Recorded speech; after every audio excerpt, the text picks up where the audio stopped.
नमस्कार, आप देख रहे हैं एमबी नेटवर्क। मैं हूं आपके साथ पंकज यादव। राजस्थान में इन दिनों चुनावी हलचल काफी तेज है। जनता को लुभाने का काम पूरी तरीके से किया जा रहा है।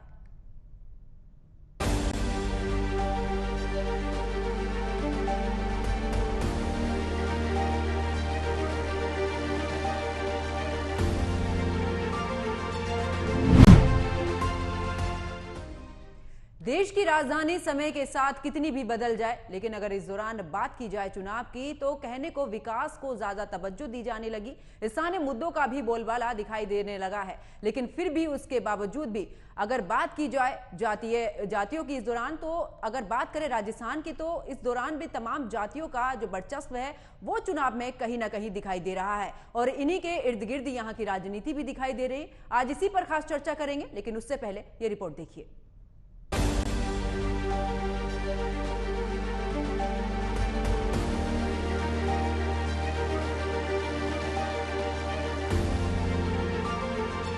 देश की राजनीति समय के साथ कितनी भी आधुनिक क्यों न हो जाए, कहने को विकास को ज्यादा तवज्जो दी जाने लगे, स्थानीय मुद्दों का बोलबाला भी दिखाई दे जाए, लेकिन फिर भी जातियों से पीछा नहीं छूटता है।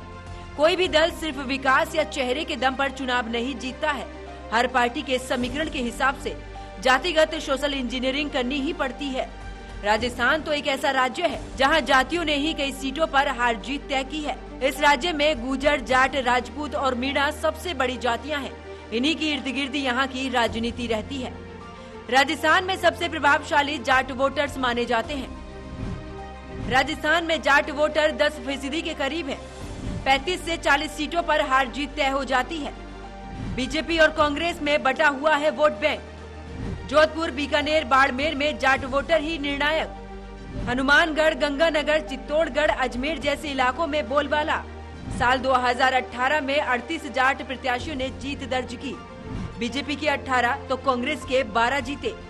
राजस्थान में गुर्जर वोटर्स का बड़ा बोलबाला है और राजस्थान की राजनीति में अहम रोल निभाती है ये जाति। पूर्वी राजस्थान में गुर्जर वोटर का गढ़। 30 से 35 सीटों पर गुर्जर वोटर का प्रभाव। गुर्जर समाज ने बीजेपी के प्रति अपनी वफादारी दिखाई। सचिन पायलट की वजह से कुछ हिस्सा कांग्रेस को मिलने लगा। दौसा, करौली, हिंडौन और टोंक सीट पर सबसे ज्यादा गुर्जर वोटर्स। भरतपुर, धौलपुर, भीलवाड़ा, बूंदी में भी गुर्जर समाज निर्णायक। राजस्थान में राजपूत वोटर्स का भी काफी फर्क पड़ता है। 8 से 10% के करीब है राजपूत वोटर। 30 के करीब सीटों पर राजपूत निर्णायक। राजस्थान की राजनीति में मीणा वोटर्स भी काफी अहम भूमिका निभाते हैं। मीणा समाज का भी अच्छा दबदबा रहता है।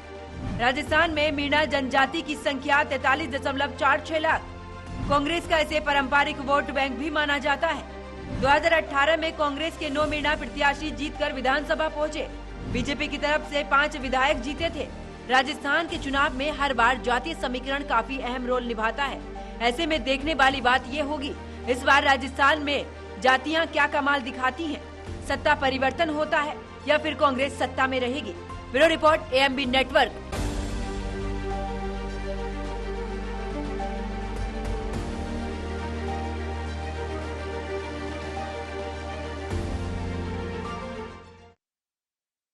और इसी पर चर्चा के लिए मेरे साथ में कुछ मेहमान जुड़े, उनका परिचय आपसे करा देती हूँ। बीजेपी प्रवक्ता हैं कृष्ण कुमार, कांग्रेस प्रवक्ता भूदेव शर्मा और राजनीतिक विश्लेषक हैं मनराज गुर्जर। आप तीनों मेहमानों का स्वागत है एएमबी नेटवर्क पर। चर्चा की शुरुआत मनराज जी आप ही के साथ में करूंगी। आखिरकार राजस्थान की बात करें तो जातियों का एक बड़ा अहम रोल रहता है राजनीति में। इस बार विधानसभा के चुनाव में क्या कुछ कहता है जातीय समीकरण? जी, राजस्थान में जो चुनाव होता है वो जातियों के बलबूते पे होता आया है और अभी तक के राजनीतिक समीकरणों को अगर हम देखें तो उसमें जातियां बहुत ही प्रबलता से रही हैं और कांग्रेस पार्टी और बीजेपी सभी पार्टियों के टिकट वितरण की प्रक्रिया देखेंगे तो उसमें भी जातिगत फैक्टर को बहुत बड़ा माना जाता है। आपने जैसा कि अभी आपने बताया कि मीणा 8% है, गुर्जर 16% है, राजपूत हैं और जाट है। ये जातियां हैं जो राजस्थान की सत्ता के केंद्र को तय करती है। लेकिन इस बार का जो जातीय समीकरण है वो थोड़ा सा डिफरेंट हो गया है, क्योंकि भारतीय जनता पार्टी ने राजस्थान में गुर्जर समुदाय के सबसे बड़े नेता कर्नल किरोड़ी सिंह बेसला के बेटे को टिकट दिया है। और सामान्य मीणा कम्युनिटी से किरोड़ी लाल मीणा जी, जिन्होंने बड़ा संघर्ष किया राजस्थान में, उनको टिकट दिया है। राजपूत समाज से अपने आप में गजेंद्र सिंह शेखावत हैं और जाट समाज के भी बड़े बड़े युवा चेहरों को पार्टी ने मौका दिया है। तो इस बार अगर आप देखेंगे तो जातीय जो अनुकूलता है वो भारतीय जनता पार्टी के पक्ष में इसलिए जा रही है क्योंकि पिछली बार गुर्जर कम्युनिटी ने सचिन पायलट के नाम पर कांग्रेस पार्टी का साथ दिया था और इस गुर्जर कम्युनिटी ने सोचा था कि सचिन पायलट को कांग्रेस मुख्यमंत्री बनाएगी। मैं पंकज जी आपको बताना चाहता हूं कि राजस्थान की अधिकतर सीटों में जहां पर बीजेपी से गुर्जर कैंडिडेट थे उनके अगेंस्ट में भी गुर्जरों ने वोट दिया और उनका एक ही मकसद था कि सचिन पायलट मुख्यमंत्री बने। इस बार राजस्थान में गुर्जर कम्युनिटी का वो लगाव कांग्रेस पार्टी के साथ नहीं रहा है। टोंक सीट में भी बहुत ज्यादा अगर आप देखेंगे तो वहां पर भी बड़ा मुकाबला देखने को मिल रहा है। रही बात मीणा कम्युनिटी की, तो मीणा कम्युनिटी में कर्नल जो किरोड़ी जो सिंह बेस जो मीणा है, किरोड़ीलाल मीणा है, उन्होंने एक बड़ा फैक्टर निभाने का प्रयास किया है और इस कारण से इन दोनों जातियों ने बैलेंस करने का प्रयास इसलिए कर रहे हैं क्योंकि राजस्थान की राजनीति में जो जातियों का अनुबद्धता है वो लीडर के साथ जुड़ी होती है, नेता के साथ जुड़ी होती है और जब नेताओं के साथ पार्टियां अगर अनुकूल व्यवहार नहीं करती है तो वो एक वोट बैंक शिफ्ट होता है। मुझे लगता है कि राजस्थान की सत्ता के केंद्र में इस बार मीणा, जाट, राजपूत और गुर्जर कम्युनिटी है वो भारतीय जनता पार्टी की तरफ जाती दिख रही है और उसका एक रीजन है क्योंकि कांग्रेस पार्टी में जिस प्रकार से आप देखेंगे कल आला कमान की तरफ से जो आला कमान कांग्रेस पार्टी का था उसको चैलेंज करने वाले शांति धारीवाल को वापस टिकट दे दिया गया। अब आप सपोज करिए वो ये कह रहे थे कौन आला कमान, तो सचिन पायलट के साथ जो अपमान हुआ है उसका गुर्जर कम्युनिटी और गुर्जर कम्युनिटी नहीं अन्य कम्युनिटियों ने भी इस बात का ठाना है। तो मैं जो राजस्थान की राजनीति के समीकरणों को आंक पा रहा हूं उसमें मुझे लग रहा है भारतीय जनता पार्टी अभी आगे चलती है। भूदेव शर्मा जी, जिस तरीके से गुर्जर समाज की बात कर रहे हैं मनराज जी कि गुर्जर समाज का एक अच्छा जो वर्चस्व है वो राजस्थान में है और सचिन पायलट पर एक विश्वास है, अगर नाराजगी है और इस बार भी समीकरण ऐसे ही बनते हैं जैसे पिछली बार देखा था कि उम्मीद थी कि सचिन पायलट मुख्यमंत्री बनेंगे और बन गए थे अशोक गहलोत, तो क्या इस बार इस तरीके का कुछ ऐसा तो नहीं है कि अगर गुर्जर समाज नाराज हो जाता है तो कहीं ऐसा हो कि इस बार जो टोंक सीट है बहुत ही अच्छी सीट है कांग्रेस के लिए उससे हाथ धोना पड़ जाए, क्योंकि बीजेपी भी अपने प्रत्याशी एकदम फूक फूक कर कदम रख रही है। जी पंकज जी, बिल्कुल। देखिए, हमें सबसे पहले तो ये मानना पड़ेगा कि केवल राजस्थान ही नहीं, जैसे मनराज जी कह रहे थे कि केवल राजस्थान के अंदर जातीय फैक्टर होता है, पूरे देश में कहीं पर भी अगर चुनाव होता है तो जातीय फैक्टर एक अपना प्रभाव रखता है और उसी हिसाब से जितनी भी पार्टियां हैं वो टिकट भी देती हैं कि जिस जाति का जितना प्रभुत्व होता है उस हिसाब से कोशिश करती हैं कि इतनी सीट दी जाए और जीत के आए। लेकिन मनराज जी, मैं आपसे एक बात छोटी सी कहना चाहता हूँ, ये जो पुरानी धारणा है ना, इसको थोड़ा बदलिए। वो पुराना समय अब जा चुका है। हम 21वीं सदी के भारत में जी रहे हैं, जहाँ इंटरनेट इतना तेजी से चल रहा है, हर गांव तक इंटरनेट पहुंच चुका है, लोगों को हर सूचना मिल रही है, आप उनको बरगला नहीं सकते हो। और वो प्रभाव जो पहले जातीय फैक्टर जो 70-80% हुआ करता था, वो आज 10 से 15% या हाईएस्ट 20% मान लीजिए, क्योंकि आज जो देश का युवा हो, प्रदेश का युवा हो, वो अपने विकास की बात करता है। वो ये जानता है कि मुझे सरकार से क्या मांग करनी चाहिए, सरकार ने मेरे लिए क्या किया है। अब मनराज जी, आप पुरानी धारणा को लेकर के बैठे हुए हैं कि राजस्थान में ये हुआ, ऐसा होगा, मेरे लगता है ये होगा। आज आपको ये नहीं पता कि राजस्थान के अंदर भारतीय जनता पार्टी के पास तो कोई चेहरा ही नहीं है। ये और मोदी जी जो प्रचार करते थे उनको वो आजकल प्रचार करते भी नजर नहीं आ रहे, क्योंकि मोदी जी खुद चाहते हैं कि मैं हार की जिम्मेदारी लेना ही नहीं चाहता। ना वो मध्य प्रदेश में दिख रहे, ना छत्तीसगढ़ में दिख रहे, ना राजस्थान में दिख रहे, क्योंकि उनको ये पता चल चुका है अगर जीतते तो फिर नाम होता ही कि मोदी जी, एक बार फिर मोदी ने लहराया जीत का परचम। लेकिन जब उनको ये पता चल गया कि सारे सर्वे में सभी जगह अगर हार मिल रही है तो मोदी जी भी प्रचार से चले गए, उनके पास चेहरा भी नहीं है। और जितनी आप पायलट साहब और गहलोत साहब के बीच में बता रहे हैं, मुझे लगता है उससे 4 गुना लड़ाई राजस्थान के अंदर वसुंधरा राजे, टीम वसुंधरा राजे और दूसरे नेताओं के अंदर है। तो पलक जी, ये बात हमें माननी चाहिए कि आज पूरे देश के अंदर राजस्थान सरकार ने या गहलोत सरकार ने जितना काम किया है, चाहे वो शिक्षा को लेकर हो, चाहे स्वास्थ्य को लेकर हो या किसानों की समस्याओं को लेकर हो, उतना पूरे देश में देश की सरकार को भी हम चैलेंज कर रहे हैं। उन्होंने भी इतना काम नहीं किया है। 25 लाख रुपए तक का इलाज जो गरीब करवा सकता है, जो पहले सोच भी नहीं सकता था, 8 रुपए में भरपेट भोजन, जितनी नौकरियां राजस्थान में दी गई हैं, मुझे नहीं लगता किसी और प्रदेश में दी गई हैं। और जो छोटे मोटे मुद्दे होते हैं उनको मानते हैं, इसीलिए आज वहां की जनता किसी नेता को नहीं देख रही है, वो केवल ये देख रही है कि कांग्रेस पार्टी ने कितना काम किया है, गहलोत जी ने कितना काम किया है। और मैं आपको बता के जाता हूं कि 3 दिसंबर को गहलोत जी के नेतृत्व में एक बार फिर वापस राजस्थान में सरकार बन रही है। मध्य प्रदेश छत्तीसगढ़ में तो बनी रही है, राजस्थान में इतिहास रचने जा रहे हैं हम, रिपीट कर रही है सरकार। ठीक है, लेकिन भूदेव शर्मा जी, ज्योतिरादित्य सिंधिया का आपने शायद वो बयान जरूर सुना होगा कि फर्जी प्रमाण पत्र जो हैं वो बांटे गए थे, मुझसे भी बंटवाए थे, अब तो मैं कांग्रेस के लिए काला कौवा साबित हुआ हूं। तो वो जो फर्जीवाड़ा जो वो उजागर कर रहे हैं, उधर से लाल डायरी वाला भी उजागर कर रहे हैं, तो क्या उसका असर नहीं पड़ेगा इस चुनाव पर? नहीं, बिल्कुल पंकज जी, वो ज्योतिरादित्य सिंधिया जी को पूछिए कि अब तक वो चुप क्यों थे, और वो लाल डायरी जो आज तक किसी को दिख नहीं रही है। सरकार केंद्र में सरकार है, खुलवाइए भाई, कोई भ्रष्टाचार हुआ है जांच कीजिए, क्यों नहीं करते हो? अब आप देख लीजिए, राजस्थान के अंदर ईडी भेजी, उसको खुद एसीबी की टीम ने पकड़ लिया 15 लाख रुपए की रिश्वत लेते हुए। तो ये तो इनके घोटाले हैं कि जिस ईडी को ये भेजते हैं, जिस भ्रष्टाचार को खोलने के लिए, वो खुद ही भ्रष्टाचार में लिप्त है। तो ये मुद्दे किसी से छुपे नहीं है, ये वो समय जा चुका है, पूरे देश को पता चल चुका है कि किस तरह से भारतीय जनता पार्टी विपक्ष के नेताओं को बदनाम करने का काम करती है। रही बात ज्योतिरादित्य सिंधिया जी की, जो ग्वालियर के अंदर 2 सीट जीत के बता देना, मैं जो कहेंगे वो करता रहूंगा। उनका प्रभाव ग्वालियर क्षेत्र में भी खत्म हो चुका है, क्योंकि सब लोग जान चुके हैं कि ये किस तरह के नेता है। तो निश्चित तौर पे जो ईडी गई थी, उसको भी 15 लाख रुपए की रिश्वत लेते पकड़ा गया। मोदी जी अब घर में बैठे हुए हैं, वो ईडी अभी गायब इसलिए हो गई है कि सबको पता चलेगा कि ईडी खुद ही भ्रष्टाचारी है। ठीक है भूदेव शर्मा जी, वापस दिसंबर को कृष्ण कुमार जी भी हमारे साथ में जुड़े हुए हैं। कृष्ण कुमार जी, अब जिस तरीके से कांग्रेस का साफ तौर पर कहना कि उनके सामने कम से कम चेहरा तो है, चाहे वो जातीय समीकरण पर ही काम कर रहे हो, लेकिन बीजेपी के सामने तो कोई चेहरा नहीं है। हर एक स्टेट में जो चेहरा चल रहा है वो प्रधानमंत्री नरेंद्र मोदी का चल रहा है। तो इस दौरान जिस तरीके से पिछले चुनाव में देखा कि जो राजपूत हैं वो काफी नाराज थे बीजेपी से, इस बार क्या कुछ गठजोड़ है बीजेपी के पास में कि जो वोट बैंक पिछली बार रूठा हुआ था उसको वापस लाना है हमें?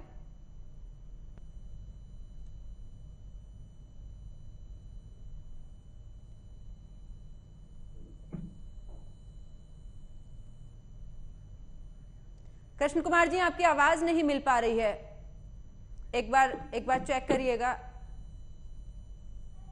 ठीक, मनराज जी, अब जिस तरीके से राजस्थान में राजपूत जो हैं वो काफी नाराज थे पिछले चुनाव में बीजेपी के पक्ष में, इस बार का क्या कुछ समीकरण रहता है? क्या कुछ लगता है कि क्या इस बार बीजेपी अपनी तरफ से पुरजोर कोशिश कर पाएगी, जो नाराजगी है उसको दूर कर पाएगी? देखिए पंकज जी, सबसे पहले तो मैं हमारे भी कांग्रेस के मित्र कह रहे थे कि मैं पुरानी धारणाओं की बात कर रहा हूँ। मैं पुरानी धारणाओं की बात नहीं कर रहा हूँ, मैं वर्तमान धारणाओं की बात कर रहा हूँ। अभी मैं पिछले 7-8 दिन क्षेत्र में घूमा, देखा मैंने, और जो माहौल वहां पर राजस्थान में है, जमीनी स्तर पर जो माहौल है, मुझे लगता है कि कांग्रेस पार्टी उसको जुटलाने का प्रयास कर रही है और इस प्रकार की बातें करके एक मैसेज देना चाह रही है। कि मैं इनसे पूछना चाहता हूँ कि कांग्रेस पार्टी में कौन सा नेतृत्व है? क्या आप ये बात क्लियर मान रहे हैं कि आप मुख्यमंत्री अशोक गहलोत के नेतृत्व में चुनाव लड़ रहे हैं? और ये बात आप अनाउंस क्यों नहीं करवा देते आपके आला कमान से? नहीं करेंगे क्योंकि इनको पता है कि ऐसा ये चुनाव हार रहे हैं, और हारने की स्थिति ये है क्योंकि देखो 5 साल कोई भी सरकार सत्ता में रहती है तो उसके खिलाफ एक माहौल भी बन जाता है। लेकिन कांग्रेस पार्टी के अंदर जिस प्रकार का जो विरोधाभास देखा गया उनके मैनिफेस्टो में और उनके अंदर, तो वह कहीं ना कहीं इनके खिलाफ जा रहा है। दूसरी बात, पिछले चुनाव में अगर पंकज जी हम देखते हैं तो राजस्थान में राजपूत जाति जो थी वो नाराज थी, उसके अपने कुछ फैक्टर्स थे। लेकिन इस बार भारतीय जनता पार्टी के टिकट वितरण के क्राइटेरिया को आप देखेंगे तो आपने देखा होगा कि गजेंद्र सिंह शेखावत का उसमें काफी रोल, और गजेंद्र सिंह शेखावत एक आपको पता है राजपूत जाति से आते हैं, तो उनका जो रोल था वो रोल अपने आप ही एक मायने रखता है। वसुंधरा राज्य के लिए ये बात कर रहे थे, वसुंधरा राज्य के 43 जो कैंडिडेट है, 43 जो लोग हैं उनको टिकट दिया गया।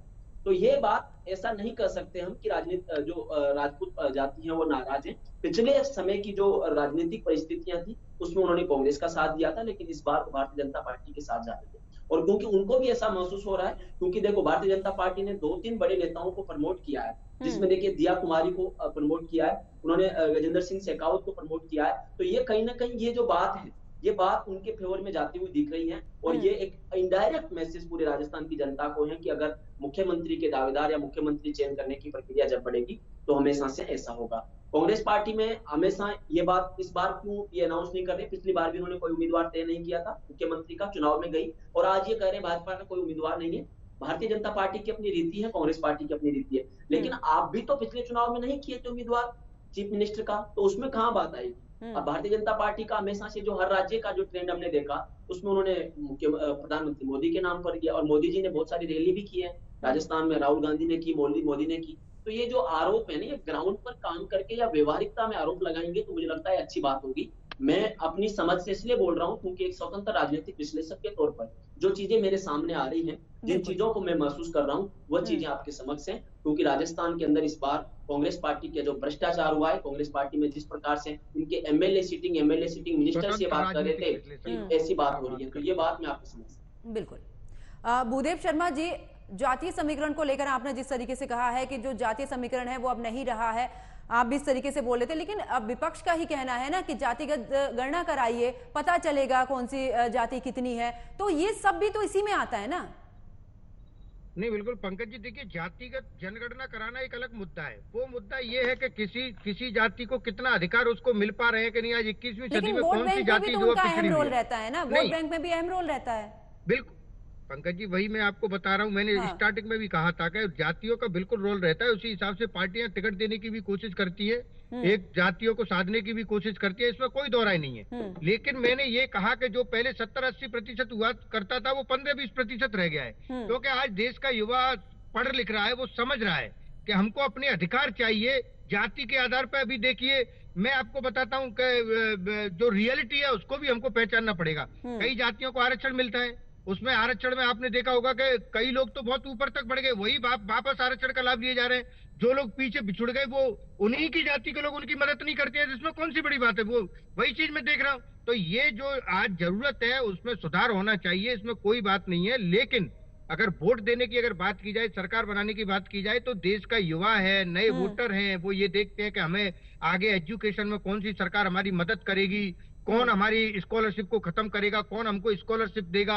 किसके कौन सी सरकार हमारी शिक्षा को आगे बढ़ाने में काम करेगी, नौकरी देगी। ये सारी चीजें अभी बिल्कुल आपने जो आज मुद्दा उठाया ना भूदेव शर्मा जी, मैं इतने समय से डिबेट कर रही हूँ आपके साथ में। आज आपने जो मुद्दा उठाया ना, आपने जो बात कही है, विकास की बात कही है, रोजगार की बात कही है, लेकिन अब अगर मैं प्रत्याशियों की बात करूं तो चाहे बीजेपी हो या फिर कांग्रेस हो, प्रत्याशी तो उसी हिसाब से उतार रही है ना, जहां पर जातीय आधार है और जहां पर जातियों का अच्छा वर्चस्व है। चाहे जाट समुदाय को देख लीजिए, चाहे इस दौरान राजपूत समुदाय को देख लीजिए। तो अगर विकास के नाम पर ही वोट बैंक लिया जा रहा है, विकास के नाम पर ही वोट है, तो फिर इस तरीके से ये जो समीकरण है फिर ये क्यों बनते नजर आ रहे हैं, चाहे बीजेपी हो या फिर कांग्रेस हो।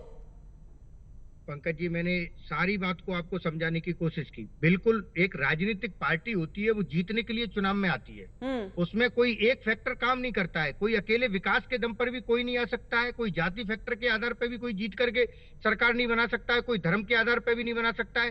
सारे फैक्टर उसमें काम करते हैं, लेकिन किसका कितना प्रतिशत होता है वो देखने वाली बात होती है। वही मैं आपको बता रहा हूँ कि पहले जो देश में चुनाव होता था वो 70-80% उसका जाति फैक्टर होता था, लेकिन आज वो फैक्टर कम रह गया है। जैसे मनराज जी ने अभी 50 चीजें बोली कि मैं एक स्वतंत्र राजनीतिक विश्लेषक हूं। अगर आपके विचारों को अगर कोई भी आपके दर्शक देख रहे होंगे तो वो कभी नहीं कह सकते थे कि मनराज जी एक स्वतंत्र राजनीतिक विश्लेषक हैं, कि इन्होंने कहा भ्रष्टाचार हुआ राजस्थान सरकार में। लेकिन इनको ये भी बताना चाहिए था कि राजस्थान सरकार एक पहली ऐसी सरकार है जिसमें अगर पेपर आउट मामले में पहला कानून बनाया, जो विधानसभा से कानून पारित किया है, वो केवल और केवल राजस्थान सरकार में किया गया है, ऐसा कहीं नहीं किया गया।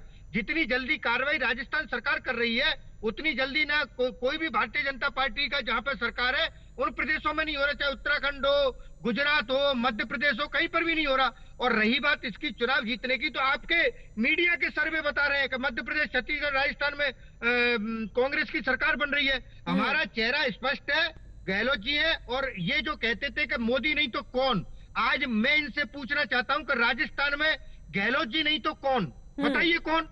ठीक है, कोई इनके पास एक चेहरा तो होना चाहिए। अभी इन्होंने कहा कि पंकज जी, जो मनराज जी थे, इन्होंने कहा कि भारतीय जनता पार्टी तो कभी चेहरा घोषित नहीं करती। मेरे को यह समझ में नहीं आता कि ये रीति ही भारतीय जनता पार्टी ने शुरू की है। वो हमेशा ही ये कहते रहते हैं कि मोदी नहीं तो कौन, मोदी नहीं तो कौन।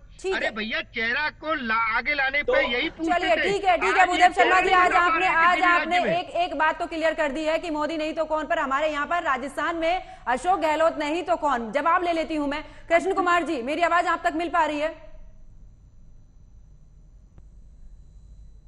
कृष्ण कुमार जी तक मेरी आवाज नहीं पहुंच पा रही है। मनराज जी, बात अगर जाट समुदाय की करें या बाकी जो भी जातियां हैं, क्या इस बार लगता है कि जो सत्ता परिवर्तन हमेशा से रहा है राजस्थान का, कभी बीजेपी के पक्ष में कभी कांग्रेस के पक्ष में, तो इस बार क्या लगता है, क्या फिर से ये सत्ता परिवर्तन होगा? देखिए, राजस्थान में पिछले कुछ समय से, पिछले 6 महीने में अशोक गहलोत साहब ने एक नया ट्रेडिशन सेटअप करने का प्रयास किया। उसके अंदर उन्होंने बहुत सारी योजनाएं, बहुत सारे जाति आयोगों की घोषणा की। हमारे मित्र भूदेव जी जो बात कर रहे थे बार बार कि नहीं, जाति पर आधारित चुनाव नहीं है, ये राजस्थान का चुनाव टोटल जाति पर आधारित है। टिकट वितरण के क्राइटेरिया से देखकर आप हर चीज में देखिए, आरपीएससी में सदस्य बनाने तक का भी मामला अगर आप देखेंगे तो उसमें जातीय समीकरणों को साधने का प्रयास किया गया। तो इस बात से ये पूर्णतः से नकार नहीं सकते। दूसरी बात, इन्होंने कहा कि जो हम राजस्थान की रीति रिवाज देखे कि आपने पेपर लीक के ऊपर कानून बनाया, लेकिन क्या पेपर लीक के गिरोहों को, जो आपकी कांग्रेस पार्टी के कई सारे सदस्य थे, फिर इनको भी बुरा लगेगा कि मैं कांग्रेस पार्टी का नाम लूंगा। मैं इसलिए ले रहा हूं क्योंकि उत्तर प्रदेश के अंदर तो मुख्यमंत्री ने कहा है, अगर ऐसा कुछ होता, उत्तर प्रदेश राज्य में नहीं हुआ क्या?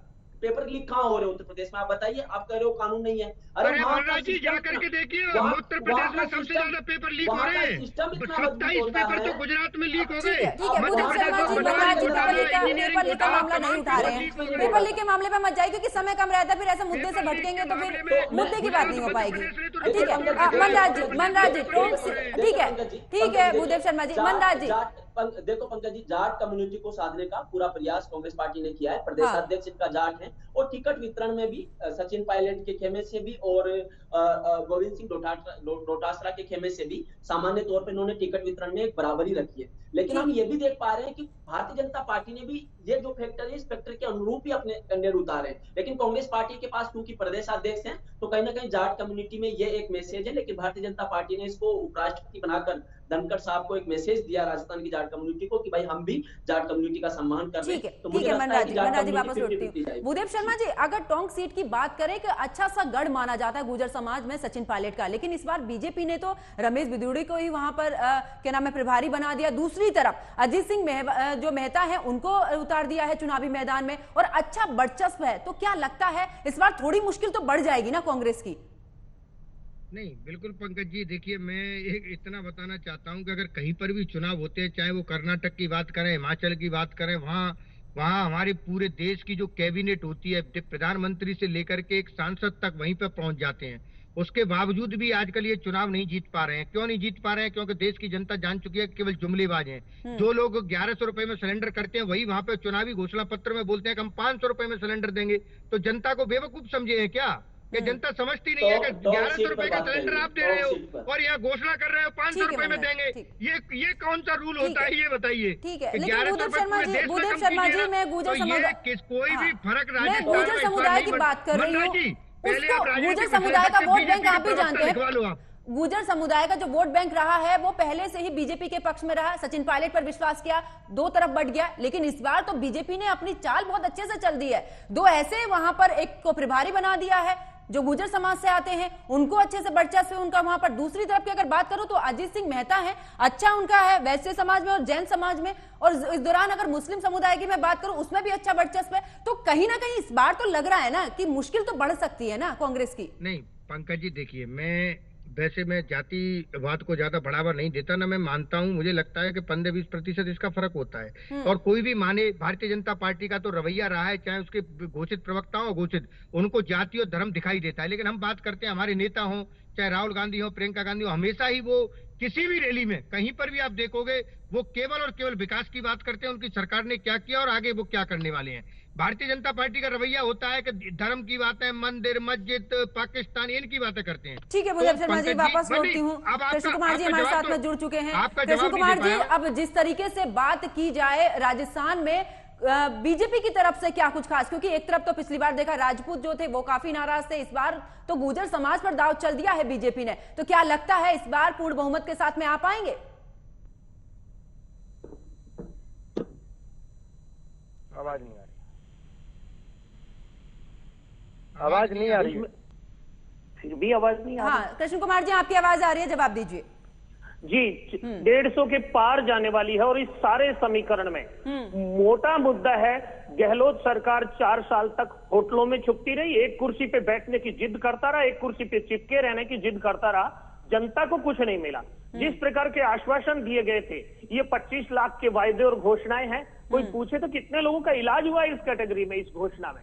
और जिन बेरोजगारों के साथ पेपर लीक में 17 पेपर लीक हो चुके हैं, कानून बनाया है, सजा कितनों को हुई है, दंडित कितने हुए हैं, जनता और बेरोजगार सारे का सारा व्यवहार यहां जातीय आधार पर निगम बोर्डों का गठन करके जिस प्रकार से बांटने की कोशिश करके कांग्रेस राजनीति करने की कोशिश कर रही है, राजस्थान की जनता को समझ में आ गया है। यहाँ की 36 कौम इस बात को जानती है, कांग्रेस एक परिवार के लिए काम कर रही है, कांग्रेस भ्रष्टाचार के लिए काम कर रही है, कांग्रेस तुष्टीकरण के लिए काम कर रही है, और यही कारण है कि अब राजस्थान से कांग्रेस जाने वाली है। लेकिन कांग्रेस का तो कहना है ना कृष्ण कुमार जी कि अब जो राजस्थान में है अशोक गहलोत नहीं तो फिर कौन, मतलब अगर बीजेपी की बात करूं, जैसे मोदी नहीं तो कौन की बात करते हैं, ऐसे अशोक गहलोत के अगर दूसरी तरफ की बात करूं बीजेपी की, तो कौन ऐसा है? भारतीय जनता पार्टी साझा नेतृत्व में विश्वास करती है। चुनाव से पहले ही भाजपा ने तय कर लिया था कि इस बार हम कमल के फूल को प्रत्याशी बनाकर चुनाव लड़ेंगे, और साथ ही साथ आजकल अरे एक अकेले भूदेव शर्मा जी इतना समय मैंने आपको दिया, आप बोलने दीजिए ना, आप बोलने दीजिए, आप बीच में मत इंटरप्ट कीजिए। कृष्ण कुमार जी बोलिए। जी बिल्कुल, जिस प्रकार का इंटरप्शन 4 साल कांग्रेस सरकार में चला है, उसी प्रकार का इंटरप्शन कांग्रेस डिबेट में पैदा करके कंफ्यूजन पैदा करने से ज्यादा कुछ नहीं कर रही है। राजस्थान में सब प्रकार के सर्वे और जनता की ओपिनियन ये बता रही है कि सरकार जा रही है कांग्रेस की और भाजपा की आ रही है। इसके साथ साथ जिन मुद्दों पर कांग्रेस ने झूठ बोलकर जनता को ठगा था, समाज के हर वर्ग को ठगा था, आज वो सब सबक सिखाने के तैयार हैं, और यही कारण है कि कांग्रेस भी बिना चेहरे के लड़ रही है। कांग्रेस ने अभी तक नहीं कहा है कि उनका अगला मुख्यमंत्री गहलोत ही होगा, अभी भी कांग्रेस सस्पेंस पाल रही है। भाजपा की नीति स्पष्ट थी कि इस चुनाव में हम कमल के फूल को प्रत्याशी बनाकर जाएंगे, हमारे नेता मोदी जी होंगे, और जीते हुए पार्षद विधायक जो आएंगे वो तय कर लेंगे, पार्लियामेंट्री बोर्ड तय कर लेगा कौन मुख्यमंत्री होगा। कांग्रेस तो बता देना उनके पास चेहरा कहां है, उनके भी तो चेहरे की लड़ाई है। बिल्कुल, जिस लड़ाई को वो लड़ रहे हैं उसे भाजपा पर थोपने की कोशिश। समय कम होने के चलते मुझे चर्चा को यहीं पर ही रोकना पड़ेगा। आप तीनों मेहमान मेरे साथ में जुड़े, आप तीनों का बहुत बहुत शुक्रिया। तो राजनीति की अगर बात करें, खास करके राजस्थान की, तो जातीय समीकरण की अगर बात की जाए तो पूरे तरीके से हमेशा से ही राजस्थान का चुनाव रहा है कि जातियों का अच्छा वर्चस्व वहां पर रहा है, जातियों ने जिस ओर रुख किया है उस ओर की सरकार बन चुकी है, और यही वजह रही है कि हमेशा से ही राजस्थान में सत्ता परिवर्तन हुआ है। मेरे साथ फिलहाल इतना ही। आप देखते रहिए AMB नेटवर्क। नमस्कार।